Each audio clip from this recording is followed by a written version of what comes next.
আমরা একেবারেই সন্তুষ্ট নই। আমরা পরিষ্কার করেই বলেছি, প্রধান উপদেষ্টা মহোদয় তিনি তার সুনির্দিষ্ট কোনো ডেডলাইন আমাদের দেননি। প্রধান উপদেষ্টার সঙ্গে দেখা করে তাকে আমাদের উদ্বেগের কারণগুলো, আমাদের কনসার্নগুলো আমরা জানিয়েছি, এবং প্রধান যে বিষয়টি ছিল সেটি হচ্ছে যে নির্বাচনের সুনির্দিষ্ট রোডম্যাপ, যেটা আমরা বেশ কিছু কাল থেকেই বলে আসছি, সেই বিষয়ে তাদের সঙ্গে কথা বলেছি। আমরা বলেছি যে বর্তমানে রাজনৈতিক যে পরিস্থিতি আছে এবং দেশের যে অবস্থা, তাতে করে আমরা বিশ্বাস করি এখানে অতি দ্রুত একটি গ্রহণযোগ্য নির্বাচনের মধ্যে দিয়ে এই সমস্যাগুলোর সমাধান করতে হবে।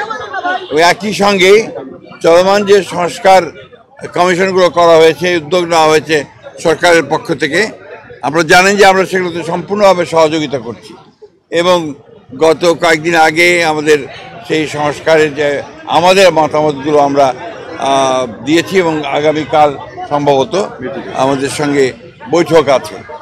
আমরা খুব স্পষ্ট করে বলেছি যে যে বিষয়গুলোতে ঐকমত্য হবে সব দলগুলোর, সমস্ত দলগুলোর, সেগুলো নিয়ে আমরা একটা চার্টার করতে রাজি আছি আপনারা, এবং তারপরে সেটার উপর ভিত্তি করে আমরা বাকি নির্বাচনের দিকে চলে যেতে পারি, এবং বাকি সংস্কার যেগুলো আমরা একমত হব সেটা আমরা অবশ্যই আমাদের রাজনৈতিক দলগুলো যা নির্বাচিত হয়ে আসবেন তারা সেগুলোকে বাস্তবায়িত করার ব্যবস্থা নেবেন।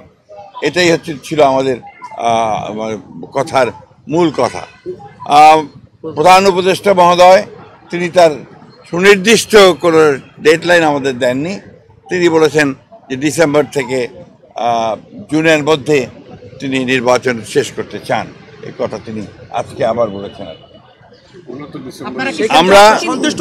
আমরা একেবারেই সন্তুষ্ট নই। আমরা পরিষ্কার করেই বলেছি যে আমরা ডিসেম্বর কাট আউট টাইম, ডিসেম্বরের মধ্যে নির্বাচন যদি না হয় তাহলে দেশে যে রাজনৈতিক পরিস্থিতি, অর্থনৈতিক পরিস্থিতি এবং সামাজিক পরিস্থিতি সেটা আরও খারাপের দিকে যাবে, সেটা তখন নিয়ন্ত্রণ করা বেশ কঠিন হবে।